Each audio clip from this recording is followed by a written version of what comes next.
अल्हम्दुलिल्लाह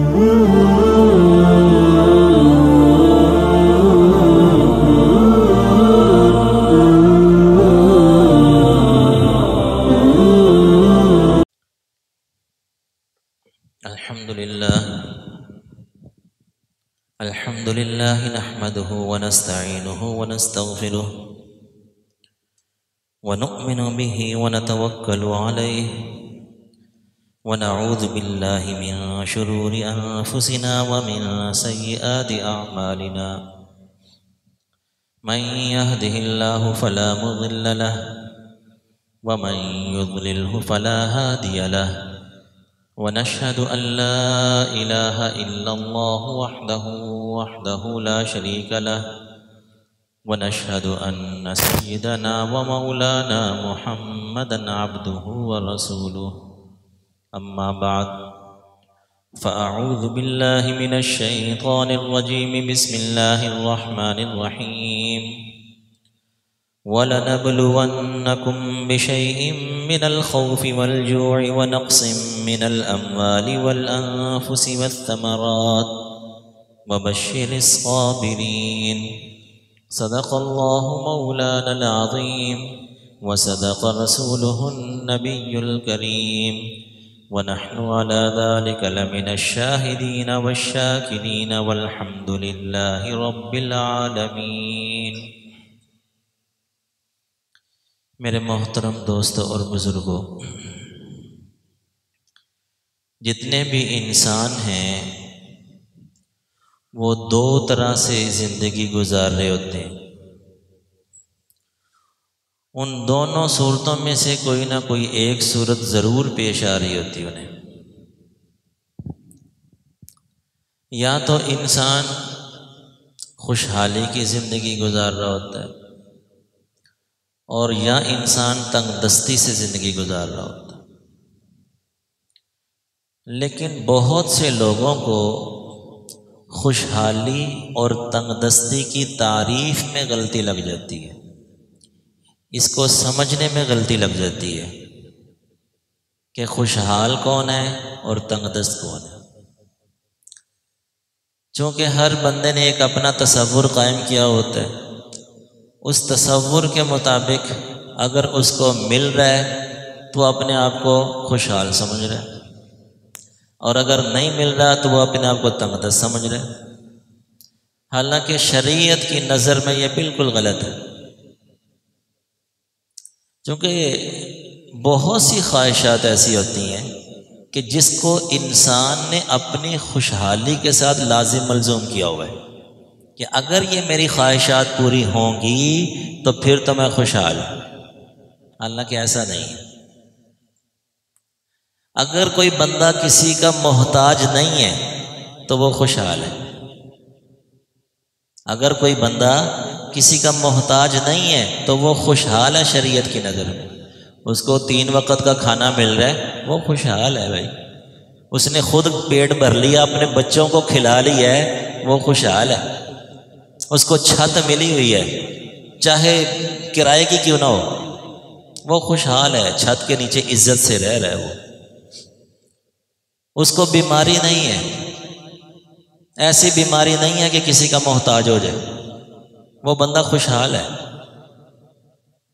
और अगर बंदा किसी का मोहताज हो, वो करोड़ोंपति हो, अरबोंपति हो, अगर किसी का मोहताज है वो तंगदस्त है भाई। वो किसी का बीमारी ऐसी लग गई, अब ऐसी बीमारी लग गई कि जनाब वो हर बंदे का मोहताज है, औलाद का मोहताज हो गया। इसी वजह से मोहताजी से पनाह मांगी जाती है कि मोहताज तो हो गया ना, वो बात की बात है कि औलाद क्या सलूक करती है उसके साथ।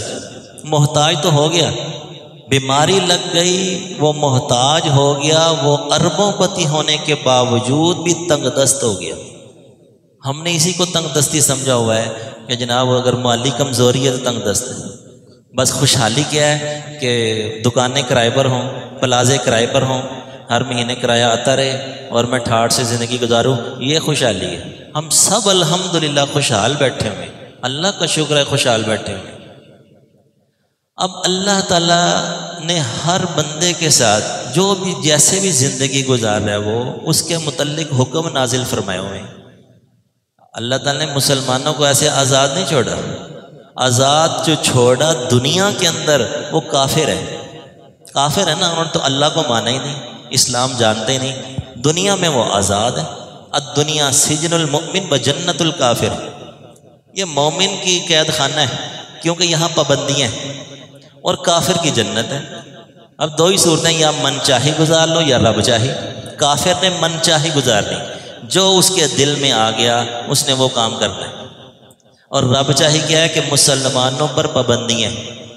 अब हम समझ रहे होते हैं कि जो अहकामात हैं वो नमाज, रोज़ा, ज़कात, हज, ये अहकामात हैं, ये तो हैं ही हैं। लेकिन अगर खुशहाल वाली ज़िंदगी है, मोहताज नहीं है, यहाँ भी हुक्म है कि यहाँ हमने शुक्र करना है, कदम कदम पर शुक्र करना है कि या अल्लाह आई रोज़ी मिल गई, या अल्लाह तेरा शुक्र है। सारा दिन कोई बीमारी नहीं, कोई एक्सीडेंट नहीं, कोई मसला नहीं, या अल्लाह तेरा शुक्र है। कदम कदम पे शुक्र करना है। ये खुशहाल ज़िंदगी के अंदर ये हुक्म है हम पर। और अगर तंगदस्त हैं तो उसमें सब्र करना है। अब जो मैंने आपके सामने आयत मुबारका तिलावत की है, ये क्या कि बंदे पर हालात आ जाते हैं, आजमाइशें आ जाती हैं, तो फिर उसमें सब्र का हुक्म है। अब ये जो आजमाइशें होती हैं ना, आजमाइशें बाज़ औक़ात फ़कत आजमाइश मकसूद होती है, उसमें गुनाह को कोई दखल नहीं होता, बंदे के आमाल का दखल नहीं है, फ़कत आजमाइश मकसूद है। मुसीबत नाजिल हो गई, इसमें आजमाइश, जो भी मुसीबत आती है ना उसमें या तो गुनाहों की वजह से है, नहूसत है, बदआमालियों की नहूसत है, या फिर अल्लाह ताला की तरफ से आजमाइश है, गोया कि सज़ा या आजमाइश। अब जो अम्बिया होते हैं उन पर भी आजमाइशें आती हैं, उसमें गुनाह को दखल नहीं होता, आजमाइश ही आजमाइश मकसूद होती है, उसमें अल्लाह की हिकमतें। हर अय्यूब अलैहिस्सलाम को देख लें, सारी ज़िंदगी क्या है कि एक दौर में बड़ी खुशहाल ज़िंदगी थी कि किसी की कोई मोहताजी नहीं, और दूसरा दौर देख लें कि हर कदम कदम पर मोहताजी, जिस्मानी मोहताजी अलहदा, माली मोहताजी अलहदा, औलाद है तो सारी मर गई, सारी मर गई है। 20 की तादाद में उनकी औलाद है, सारी फौत हो गई। और जनाब उस वक़्त में करोड़ों नहीं अरबों पति थे, माल सारा ही ख़त्म। और नबी सेहतमंद होते हैं और बीमार हैं और बिस्तर पर जो है ना लेट गए। लेकिन ये भी गलत है कि बाद ऐसी गलत बीमारियां मंसूब कर देते हैं लियाज़ुबिल्लाह कि अय्यूब अलैहिस्सलाम के जिस्म में कीड़े पड़ गए थे, उनके करीब नहीं आता, बिल्कुल बातिल चीज़ें हैं। अम्बिया किराम को ऐसी बीमारियां लाहिक नहीं होती जिससे मखलूक नफरत करे। बीमार थे, बहरहाल आजमाइश थी, लेकिन ऐसी कोई बीमारी लाहिक नहीं हुई। तो बहरहाल यहाँ भी उन पर एक आजमाइश आई। तो जो अम्बिया होते हैं उनकी ज़िंदगी आजमाइशों में गुजरती है, और उसमें अल्लाह ताला की हिकमतें होती हैं, उनको पता नहीं क्या से क्या मकाम नसीब करना होता है अल्लाह ताला ने। हुजूर नबी करीम सल्लल्लाहु अलैहि वसल्लम की सारी ज़िंदगी आजमाइशों में गुजर गई। नबूवत मिलने के बाद देख लें, 13 साल हैं तो सब्र, कुफू ऐदिया को, हाथों को रोक लो, कुछ नहीं कर सकते। 13 साल किस कदर आजमाइश से आप इस्लाम ने गुजारे। और फिर उसके बाद जब हिजरत करके गए तो जिहाद का हुक्म आ गया। अब जिहाद भी तो एक बहुत बड़ी आजमाइश है, जिहाद में लड़ने जाना है जनाब, किताल करने जाना है। कितने बंदे शहीद हो रहे हैं, कितनी औरतें बेवा हो रही हैं, कितने बच्चे यतीम हो रहे हैं। जिहाद का हुक्म आ गया। 10 साल जिहाद करते गुजर गए, वह कि सारी ज़िंदगी आजमाइशों में गुजर गई। तो ये अम्बिया इकराम होते हैं कि उन पर आजमाइश मकसूद होती है, किसी किस्म की सज़ा मकसूद नहीं होती। और आप अलैहिस्सलाम ने फरमाया, जिसका मफ़हूम है अशद्दुल बला अलल अम्बिया सुम्मल अमसल फल अमसल, कि सबसे ज़्यादा मुसीबतें जो आती हैं वो अम्बिया पर आती हैं, और उसके बाद जो उनके करीब हों, जो नेक लोग हों, उन पर भी आजमाइशें आती हैं। गोया कि जो नेक लोग होते हैं उन पर भी आजमाइश आती है। इसमें एक तो मकसूद क्या होता है कि उन पर एक आजमाइश आ गई कि अब ये शुक्र करते हैं कि सब्र करते हैं। आजमाइश में सब्र करना है, जब आजमाइश नहीं थी शुक्रगुजार बंदे थे। अब आजमाइश आ गई, अब अल्लाह ने आजमाना होता है सब्र करते हैं कि नहीं करते। और फिर अल्लाह ताला ने उनके गुनाहों को माफ़ करना होता है, उनके दराजात को बुलंद करना होता है। ये नेक लोगों पर ऐसी आजमाइशें आती हैं। गोया कि अगर कोई बंदा जिस हालत में भी है, वो सोम व सलात का पाबंद नहीं है, लेकिन उस पर कोई आजमाइश आई और उसने कहा कि कोई नहीं यार, अल्लाह की तरफ से अल्लाह ही दूर करेंगे, शिकवा शिकायत नहीं है, वावेला नहीं है, कोई ऐसा नहीं है कि अल्लाह ताला की शान में कोई ऐसे लफ्ज़ बोला लियाज़ुबिल्लाह, तो ये भी नेक आदमी है। क्योंकि आजमाइश में सब्र है ना, सब्र इसी का नाम है कि बस अल्लाह का हुक्म। ये जो आयात हैं इनमें तकदीर का हुक्म है कि अल्लाह ताला खुद फरमा रहे हैं वला नबलुवन्नकुम बिशैइन मिनल खौफि वल जुइ व नक़्सिन मिनल अम्वाल। वह है कि ये कसम वाला मजमून है और अल्लाह ताला हम सब को कह रहे हैं कि तुम पर हालात आएंगे। अब मेरा ख्याल है जितने लोग हम बैठे हैं हर बंदे पर कुछ ना कुछ हालात ज़रूर आते हैं और अल्लाह ताला ने 1400 साल पहले कह दिया और ताकीद को है कि कसम खा के कह दिया कि तुम पर हालात आएंगे। हर बंदा हालात से दो चार होता है, तो अल्लाह ताला कह रहे हैं कि इसमें क्या करना होता है, इसमें सब्र ही करना है। हालात क्या आएंगे, बिशैइन मिनल खौफ, कभी कोई खौफ की हालत आ जाएगी है, कभी क्या है भूख की हालत आ जाएगी, व नक़्सिन मिनल अम्वाल वल अनफुस, माल की कमी आ गई, वल अनफुस, जानों की कमी आ गई कि जनाब जवान बेटा फौत हो गया, जवान औलाद है फौत हो गई। अब देखिए कि जैसे सैलाब ज़दगान हैं कि तो कैसी आजमाइश आई है, पूरे का पूरा घर ही, और कुछ लम्हात पहले पता ही नहीं है, पता ही नहीं क्या होने वाला है कि जनाब अपने घरों के अंदर काम काज कर रहे हैं, सोए हुए हैं और जनाब पूरे का पूरा घर ही बह के जा रहा है। वो बाज़ ऐसे भी मज़ामीन सुनने को मिले कि जनाब बंदा शहर से बाहर गया हुआ है, वापस आया तो पूरा घर ही गायब है। कितनी बड़ी आजमाइश है, कितनी बड़ी आजमाइश। ये तो जिन पर आई होती है वही जानते हैं। हमारा चूँकि ईमान कमज़ोर है, हम अंदाज़ा भी नहीं कर सकते कि जनाब हो बंदा जीते जी सब सारा मताई ख़त्म हो गया, सारी ज़िंदगी की गोया कि उसकी जायदाद लुट गई। उसने यही कमाया था ना कि चलो घर बार बना लिया है, औलाद जवान हो गई, उसकी जो ख्वाहिशात थी वो देख रहा था कि यार मैंने चलो अपनी ज़िंदगी में जो मेहनतें की हैं मुझे नज़र आ रही हैं, अब लम्हों के अंदर ख़त्म हो गई। कितनी बड़ी आजमाइश होती है। हमारे दोस्त हैं शादरी मत हैं मौलाना बिलाल साहब, वो कहने लगे कि मुझे एक साथी ने कोई वीडियो दिखाई या वीडियो भेजी, वो कहते हैं कि वो ऐसा जालिम आदमी कि एक बंदा बच गया सैलाब के अंदर, सारा ख़ानदान ख़त्म हो गया, एक बंदा बच गया और वो उसको कह रहे हैं कि ये बदनसीब फ़र्द है कि जो जिन पर अल्लाह का अज़ाब आया पूरे ख़ानदान पर सारे ख़त्म हो गए और ये एक बंदा उस ख़ानदान का बच गया। नाउज़ुबिल्लाह। तुम कौन होते हो फैसले करने वाले हैं? वो बेचारा बच गया है तो वो भी मर जाता गया। लोग तसव्वुर कर रहे हैं कि जनाब ये अल्लाह का अज़ाब है, को खुदा का खौफ करना चाहिए। हम कौन होते हैं ये कहने वाले अल्लाह का अज़ाब है? हम कौन होते हैं ये कहने वाले? आजमाइश भी हो सकती है, अज़ाब भी हो सकता है, हम ऐसे फैसले क्यों करें कि हम जनाब कहें अल्लाह का अज़ाब है? उनके कोई गुनाह हमारे गुनाहों से ज़्यादा थे? कौन से गुनाह हमारे यहाँ नहीं हो रहे? ज़मीन के चप्पे चप्पे पर गुनाह हो रहे हैं और ऐसे शदीद गुनाह हो रहे हैं, ऐसी हरकतें हो रही हैं, वो पहाड़ों में तो वो तसव्वुर भी नहीं कर सकते। ठीक है, गुनाह उनसे भी होते होंगे, गुनाह उनसे भी होते होंगे, लेकिन जनाब वो कोई ऐसे ही गुनाह कर रहे हैं कि उन पर अल्लाह का अज़ाब आ गया। हम बड़े नेक लोग हैं कि उन पर फतवे लगाई जा रहे हैं। अब जब ये कोई ऐसी मुसीबत आ जाए ना, हमारे लोगों के अंदर भी दो किस्म के लोग होते हैं। एक तो इंतहाई बेहिस किस्म के लोग, बिल्कुल बेहिस, कि जिनके अंदर कोई ज़मीर ही नहीं होता, कोई हया का मादा ही नहीं होता। बेहिस किस्म के लोग कि जो ऐसे जुमले कसते हैं, जो ऐसे अल्फाज के अल्लाह का अज़ाब उन पर आ गया, बड़ी है ना शैतान तसल्लियाँ दे रहा होता है कि तुम बड़े नेक पारसा हो, तुम बड़े नेक लोग हो, तो उन पर अल्लाह का अज़ाब है, तुम बच गए हो।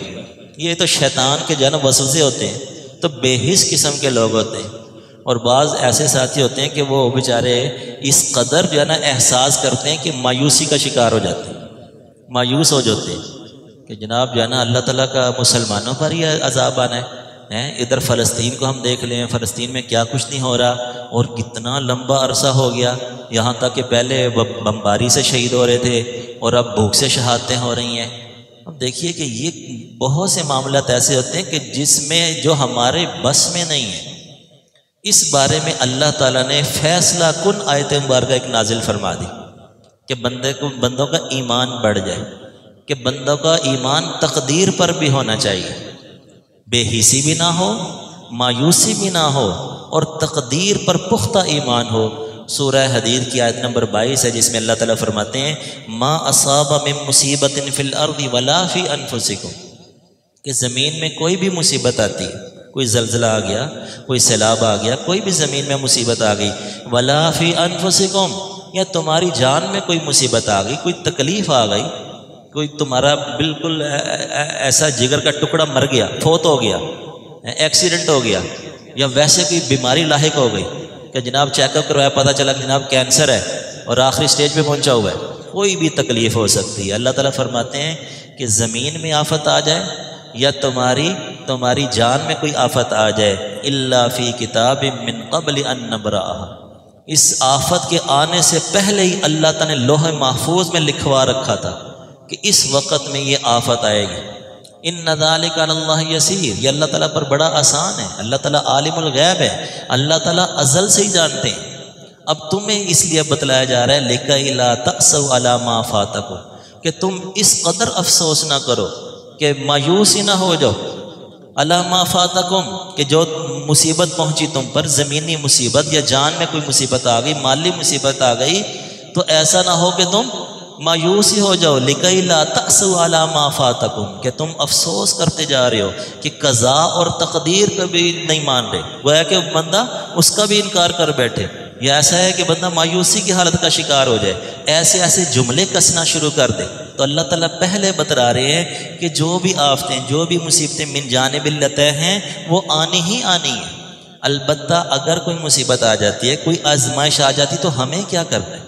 अब देखिए कि उन पर आजमाइश आई, ठीक है, उनके ख़ानदान शहीद हो गए, कुछ ज़ख्मी हो गए और घर बार सब लुट गया, दुकानें लुट गई, सब बह गया।